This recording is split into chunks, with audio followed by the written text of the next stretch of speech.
রাধে রাধে বন্ধুরা, সবাই কেমন আছো? আশা করি ভালো আছো, সুস্থ আছো। আমিও খুব ভালো আছি। তো চলে আসছি বাবার বাড়িতে, অনেক দিন থেকে বাবার বাড়িতে আছি আর কি। তো আজকে ভাবলাম তোমাদের সঙ্গে একটা ছোট্ট ব্লগ শেয়ার করি।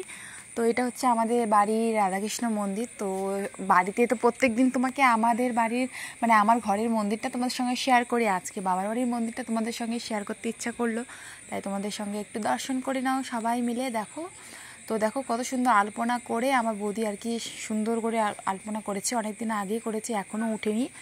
তো খুব সুন্দর করে সাজগুজ করে রাখছে। আর এখন আমি চলে আসলাম হচ্ছে আমার দিদির বাড়িতে। দিদির বাড়িতে হচ্ছে আজকে দুপুরবেলা খাওয়া দাওয়ার ইনভাইট করেছিল আমাকে। আমি মা দিদি চলে আসছি এখানে খাওয়া দাওয়া করতে। তো দিদি রান্না করেছিল হচ্ছে মাংস, আর করেছিল পোলাও। তো এই যে যাওয়ার সঙ্গে সঙ্গে দিয়ে দিয়েছে। তো মাংসটা আমাকে একদম ভালো লাগে না খেতে, জোরজবস্তি করে তাও বলছে যে আসবি, নিরামিষ খেতে হবে। না না না, মানবো না, মানছি না, এরকম আর কি বলছে। তারপরে আমি কি করলাম, জোরজবস্তি করে একটু খেলাম। খাওয়ার পরে আমাকে আর আসতে দিবে না মানে জোর জবস্তি দিদি আমাকে বাইন দিয়ে রেখে দিল দিদির বাড়িতে।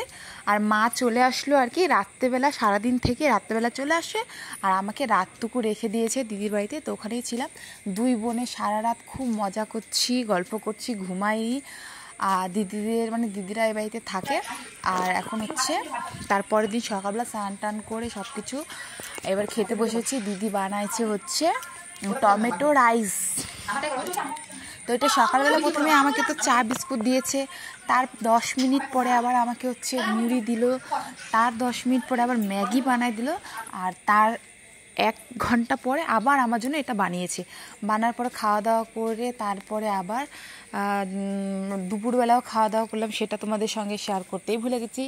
তারপরে সন্ধ্যার দিকে আবার পাপড়ি নিয়ে আসছে, কচুরি নিয়ে আসছে। আমি তো খাবো না, জোরজবস্তি করে রাগ করছিল আর থাকতেও বলছিল। তো আমি বললাম অন্যদিন থাকবো, বাস খাওয়া দাওয়া করে তারপরে ধুমধারাক্কা বাড়ি চলে আসলাম।